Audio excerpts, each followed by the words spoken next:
Hello dear students, welcome to Kataria pharmacy. So students, कैसे हैं आप? आई होप सभी ठीक होंगे। तो बच्चों, हम स्टडी कर रहे थे बी फार्मा 8th सेमेस्टर के important question and their explanation. हमारी चल रही थी B pharma exam booster series. तो इस बूस्टर सीरीज का आज का हमारा 8th लेक्चर होने वाला है। इसके अंदर हम स्टडी करने वाले हैं कंप्यूटर एडेड ड्रग डिजाइन, जो हमारा सब्जेक्ट दे रखा है बी फार्मा 8th सेमेस्टर के अंदर। इसके सभी यूनिट्स के इंपॉर्टेंट क्वेश्चंस और उनका एक्सप्लेनेशन आज के इस वीडियो में कंप्लीट देखेंगे। सभी यूनिट्स को हम कवर करेंगे, सभी यूनिट्स के इंपॉर्टेंट टॉपिक्स, लार्ज और स्मॉल टॉपिक्स को हम दोनों को कवर करेंगे। तो इस वीडियो को पूरा देखना, जिससे आपको कंप्लीट समझ में आए और ये क्वेश्चन आपके एग्जाम में काफी मदद करने वाले हैं। अगर आप इन क्वेश्चंस को कर लेते हैं तो आपका 75% से भी ज्यादा पेपर कवर हो जाएगा। तो एक बार देखिए छोटा सा वीडियो है, 20-25 मिनट का वीडियो है। तो इसमें अगर आपका सारा कंप्लीट सब्जेक्ट कवर हो रहा है तो आपको इतना सा टाइम इन्वेस्ट करना है, 15-20 मिनट का टाइम मुझे दे दीजिए और इन टॉपिक्स को आप रिमेंबर कर लीजिए, इनको याद कर लेना एग्जाम के अंदर। तो आपके एग्जाम में अच्छे मार्क्स आएंगे और पासिंग मार्क्स आपको अच्छे से मिल जाएंगे। तो चलो बच्चों, स्टार्ट करते हैं। और अगर आप चैनल पे न्यू है तो चैनल को सब्सक्राइब जरूर कर लेना। चलिए स्टार्ट करते हैं। तो यूनिट फर्स्ट होने वाली है कंप्यूटर एडेड ड्रग डिजाइन की। देखिए, ये जो सब्जेक्ट है ना, सबसे पहले मैं बता दूं, कंप्यूटर एडेड ड्रग डिजाइन है ना, मतलब सारा कंप्लीट कंप्यूटर बेस्ड है, सॉफ्टवेयर बेस्ड है। इसके अंदर जो भी डिजाइनिंग वगैरह होती है मेडिसिन की, उनकी जो भी चेकिंग होती है, इसमें कोई टेस्ट परफॉर्म नहीं किया जाता, ये कंप्यूटर से चेक किया जाता है सब कुछ। तो ये खासियत है इस सब्जेक्ट की। तो मेडिसिन के अंदर भी काफी एडवांसमेंट है, काफी टेक्नोलॉजीज का यूज किया जाता है। तो ये फील्ड बहुत लंबी है दोस्तों। हमने जो फील्ड चूज करी है ना, बी फार्मा, आप देख सकते हैं इसमें स्कोप की बिल्कुल भी कमी नहीं है। ये जो सब्जेक्ट्स दिख रहे हैं ना आपको बी फार्मा 8th सेमेस्टर के अंदर 12 सब्जेक्ट दिख रहे हैं, ये सभी एक तरीके से फील्ड है।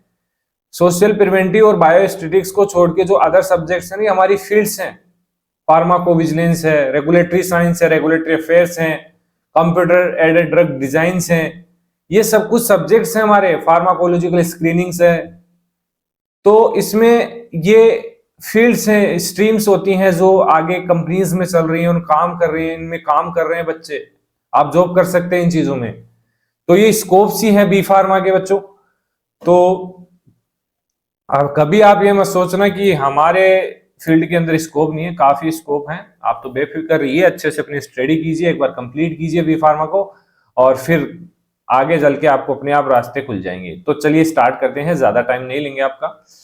यूनिट फर्स्ट में देखिए इंपॉर्टेंट जो टॉपिक है, डेफिनेशन लाइक, मतलब जो 2 मार्क्स में पूछे जा सकते हैं, बायो आइसोस्टेरिज्म।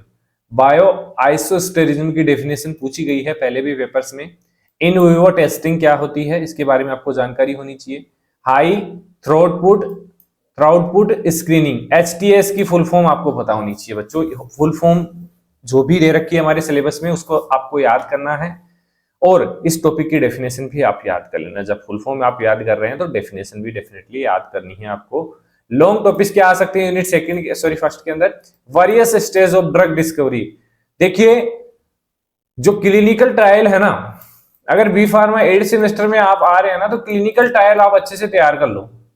अगर कोई सा भी सब्जेक्ट आप चूज कर रहे हैं, चाहे फार्माकोलॉजी चूज करो, चाहे सेल मोलिकुलर बायोलॉजी चूज करो, या फिर अदर कोई सब्जेक्ट रेगुलेटरी साइंस आप चूज करो, तो क्लिनिकल ट्रायल ये टॉपिक आपको पूछा जाने वाला है। सभी पेपर्स के अंदर है, ये सभी सब्जेक्ट्स के अंदर कवर हो रहा है। तो देखिए, अब इसके अंदर various stage of drug discovery, drug को डिस्कवर करने के लिए कौन कौन सी स्टेज होती है, वो सब कुछ क्लिनिकल ट्रायल के अंदर ही आती है। तो इस टॉपिक को आप अगर अच्छे से कर सकते हैं। Random screening and non random screening, ये शॉर्ट में भी पूछा जा सकता है क्वेश्चन, बाकी लॉन्ग क्वेश्चन है। ये लॉन्ग क्वेश्चन इस पे देखा गया है और बनता भी है लॉन्ग क्वेश्चन। बाकी इसकी डेफिनेशन आपको पता होनी चाहिए, रैंडम स्क्रीनिंग और नॉन रैंडम स्क्रीनिंग क्या होती है। चलिए यूनिट सेकंड पे आते हैं। यूनिट सेकंड में हमारा शॉर्ट टॉपिक्स हैं। SAR वर्सेस QSR की फुल फॉर्म आपको पता होनी चाहिए और थोड़ा सा इनके अंदर डिफरेंस वगैरह पता होना चाहिए आपको। फ्री विल्सन एनालिसिस की डेफिनेशन आपको पता होनी चाहिए बच्चों। और ये है इंपॉर्टेंट जो सॉफ्टवेयर्स हैं, COMFA एंड COMSIA, इनकी फुल फॉर्म के साथ साथ इनकी डिटेल्स भी आपको पता होनी चाहिए, इसकी डेफिनेशन भी आपको पता होनी चाहिए। लॉन्ग क्वेश्चन क्या आ सकता है यूनिट सेकंड के अंदर, history and development of QSR in detail. देखिए क्यूएसआर पे क्वेश्चन लॉन्ग भी बन सकता है, जरूरी नहीं है कि आपको यहाँ पे इसकी फुल फॉर्म पूछ ली तो यहाँ लॉन्ग क्वेश्चन नहीं मिलेगा। मैथोलॉजी ऑफ 3D क्यूएसआर, जो 3D क्यूएसआर है उसकी क्या मैथोलॉजी है, वो कैसे काम करता है, किस चीज के लिए काम करता है, सारा डिटेल में आपको स्टडी करना है यूनिट सेकंड के अंदर। चलिए आगे थर्ड यूनिट में चलते हैं। तो थर्ड यूनिट के अंदर जो शॉर्ट टॉपिक्स हैं, मॉलिक्यूलर डॉकिंग क्या होती है, जो डॉकिंग टेक्निक्स होती है उनकी डेफिनेशन आपको याद करनी है। Stage of de novo drug design, जो डी नोवो ड्रग डिजाइन है उसके अंदर कौन कौन से स्टेज होती है, स्टेज के नाम आपको पता होनी चाहिए, बाकी 5 मार्क्स में क्वेश्चन आपको पूछा जा सकता है। पेच डॉग 2 नंबर का क्वेश्चन है, प्रिपेयर कर लेना, पूछा जाएगा आपको। लॉन्ग क्वेश्चन क्या आ सकते हैं यूनिट थर्ड के अंदर, टेक्निक्स ऑफ मॉलिक्यूलर डॉकिंग, कौन कौन सी टेक्निक्स का यूज किया जाता है मॉलिक्यूलर डॉकिंग की। Concept of pharmacophore mapping, pharmacophore mapping का कॉन्सेप्ट क्या है, 5 मार्क्स का क्वेश्चन है, अच्छे से प्रिपेयर कर लेना यूनिट थर्ड से। अब आते हैं हम यूनिट फोर्थ पे। यूनिट फोर्थ में बायो इन्फॉर्मेटिक्स, बायो आइसो जो हमारा फर्स्ट था, अब ये है बायो इन्फॉर्मेटिक्स, ये अलग है। इसकी डेफिनेशन भी आप कंफ्यूज मत होना इस चीज के अंदर कि इसकी डेफिनेशन आप उसमें लिख दो और बायो इन्फॉर्मेटिक्स की आप अलग कर दो। SNPS की फुल फॉर्म आपको पता होनी चाहिए, ADME डाटाबेस, जो जो होती है ना, एब्जॉर्प्शन, डिस्ट्रीब्यूशन, मेटाबॉलिज्म और एक्सक्रिएशन, इनका जो डाटाबेस होता है, एक कलेक्ट होता है, उसी को बोलते हैं ADME डाटाबेस। बाकी इसकी डेफिनेशन आपको याद करनी है, डिटेल इस पे ज्यादा नहीं जाना है डीपली। लॉन्ग क्वेश्चन आएगा आपका यूनिट फोर्थ से, detail about chemo informatics, chemo informatics को आपको अच्छे से प्रिपेयर कर लेना, इसकी डेफिनेशन तो आपको पता होनी ही चाहिए 2 मार्क्स के लिए, बाकी ये 5 या 10 मार्क्स का क्वेश्चन है, अच्छे से प्रिपेयर कर लेना। तो चलिए बच्चों आगे चलते हैं यूनिट 5 पे।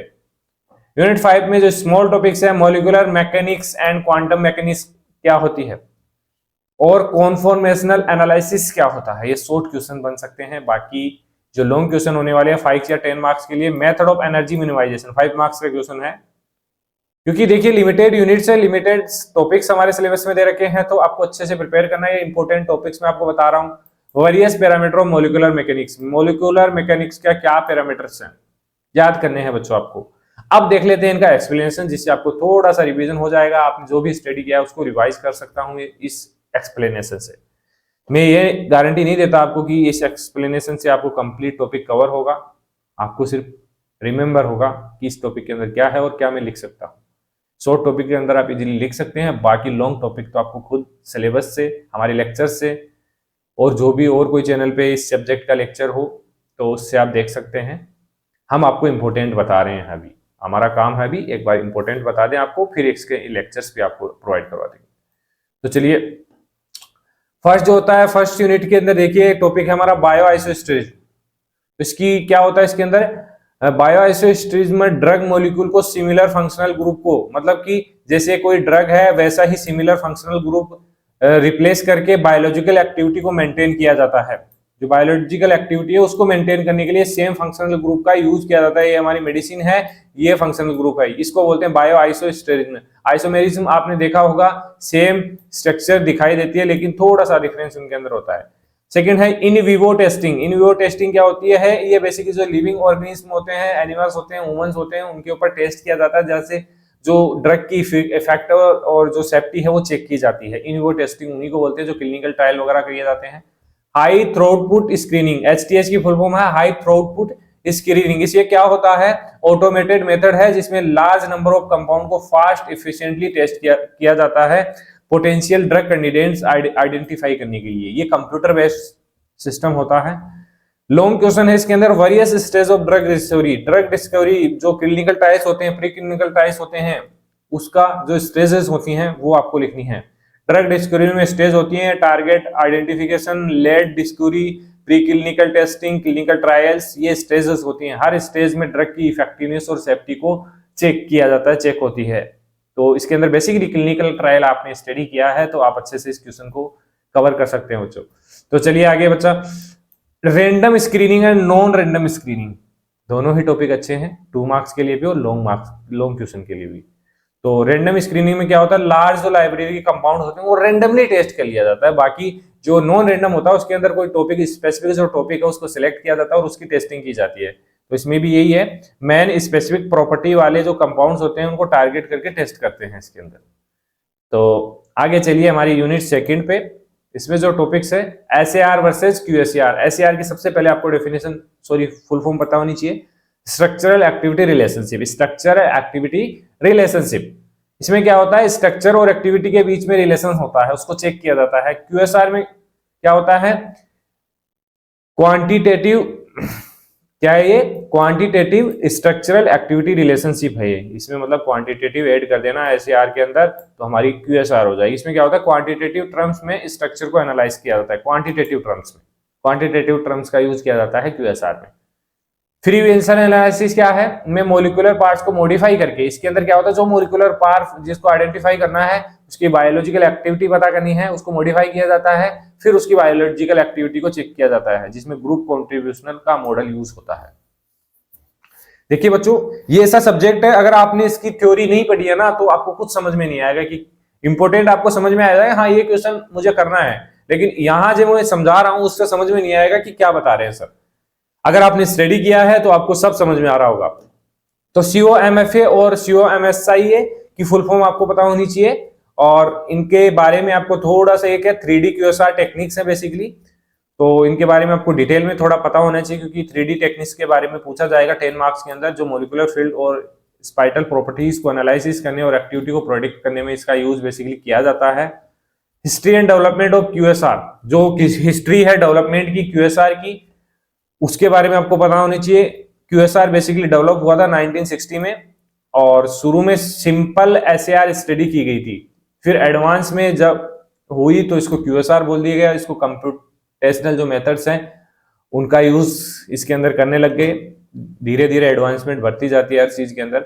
Mythology of 3D QSR, 3D QSR कैसे काम करता है, तो बेसिकली 3D स्ट्रक्चर को कंसिडर करके क्या करता है, 3D स्ट्रक्चर्स को कंसिडर करके बायोलॉजिकल एक्टिविटी को प्रेडिक्ट करता है। इसमें COMFA और COMSI मेथड का यूज होता है बेसिकली इसके अंदर 3D QSR टेक्निक्स के अंदर। तो ये वही हमारी यूनिट सेकंड। अब आते हैं यूनिट थर्ड पे, मॉलिक्यूलर डॉकिंग क्या होती है।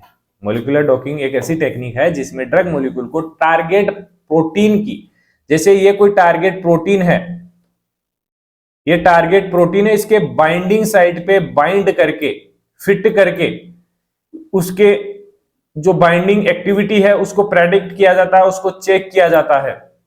तो ये है molecular docking. Stage of de novo drug design. De novo drug design की क्या स्ट्रक्चर है, सॉरी स्टेज है। डी नोवो ड्रग डिजाइन में नए मॉलिक्यूल को बिना किसी टेम्पलेट के डिजाइन किया जाता है, मतलब कोई भी टेम्पलेट इसके अंदर यूज नहीं लिया जाता है और उसको डिजाइन किया जाता है। Long topics, techniques of molecular docking in details.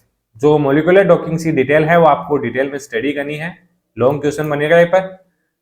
Rigid, flexible and induced fit docking techniques use की जाती हैं, जिसमें प्रोटीन और ड्रग मॉलिक्यूल के इंटरेक्शन को एक्यूरेटली मॉड्यूलेट किया जाता है, मॉडल किया जाता है।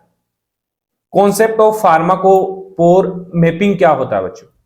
फार्माकोपोर मैपिंग में क्या होता है, ड्रग मॉलिक्यूल के एसेंशियल फीचर को आइडेंटिफाई किया जाता है जो उनकी बायोलॉजिकल एक्टिविटी के लिए रेस्पॉन्सिबल्स होते हैं। यूनिट फोर्थ में देखिए बायो इन्फॉर्मेटिक्स और बायो आइसोमेटिक्स जो है हमारा अलग अलग टॉपिक है, इनको अलग अलग आपको याद करना है। तो इसमें क्या होता है, बायोलॉजिकल डाटा को कंप्यूटेशनल मेथड के द्वारा एनालाइज किया जाता है, इसके अंदर बायो इन्फॉर्मेटिक्स से। SNP की फुल फॉर्म क्या है, सिंगल न्यूक्लियोटाइड पॉलीमॉर्फिज्म। ये क्वेश्चन पूछा गया है पहले भी, रिपीट हो सकता है, अच्छे से याद कर लेना इसको। ADME डाटाबेस क्या होता है, ADME डाटाबेस में ड्रग मॉलिक्यूल के जो एब्जॉर्प्शन होता है, डिस्ट्रीब्यूशन होता है, मेटाबॉलिज्म होता है, एक्सक्रिएशन होता है, उसकी डिटेल होती है। डिटेल अबाउट कीमो इन्फॉर्मेटिक्स बहुत ही अच्छा क्वेश्चन है, 10 मार्क्स का क्वेश्चन ये है, अच्छे से प्रिपेयर करना, यूनिट 4 से आपको पूछा जाएगा।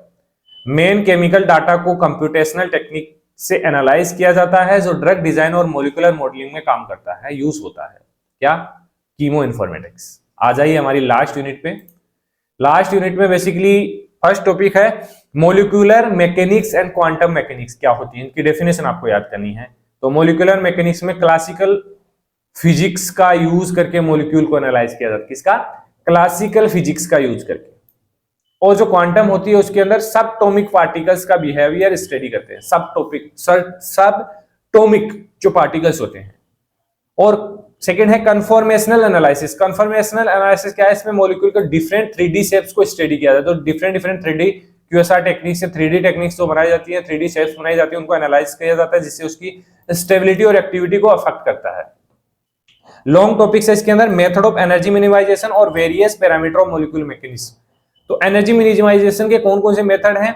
मेन मॉलिक्यूल का एनर्जी स्टेट लोवेस्ट लेवल तक रिड्यूस किया जाता है ताकि स्टेबल कन्फॉर्मेशन मिले। बेसिकली जो मेथड्स इसमें यूज हुए हैं, जो हमारे सिलेबस में दे रखे हैं, उनको आपको अच्छे से याद करना है। ये भी लॉन्ग क्वेश्चन है, 5 मार्क्स में तो कहीं ना कहीं आपको ये पूछा जाएगा। इन दोनों क्वेश्चंस में से एक 5 मार्क्स में और एक 10 मार्क्स में आपको पूछा जाएगा। Various parameter of molecular mechanics. कौन कौन से पैरामीटर्स है? Basically bond length, bond angle, torsional angle और नॉन बॉन्डेड इंटरेक्शन मॉलिक्यूल की स्टेबिलिटी और रिएक्टिविटी को डिफाइन करते हैं। ये पैरामीटर्स हैं किसके? मॉलिक्यूलर मैकेनिक्स के। इनको डिटेल में स्टडी आपको करना है। तो बच्चों आज के लिए इतना ही। आई होप ये सब्जेक्ट आपको थोड़ा बहुत तो कवर हुआ होगा, आपको इंपोर्टेंस क्वेश्चंस आपको पता चले होंगे।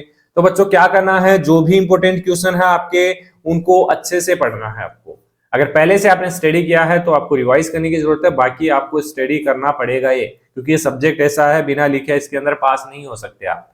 तो आपको स्टडी करना है इसको। जो क्वेश्चन मैंने बताए हैं उनको अच्छे से प्रिपेयर करो, तो अच्छे से आपको अच्छे मार्क्स मिलने वाले हैं। क्योंकि ये जो सब्जेक्ट्स है ना, बी फार्मा 8 सेमेस्टर के कोई कवर नहीं करवा रहा, किसी चैनल के ऊपर आपको नहीं मिलने वाले हैं।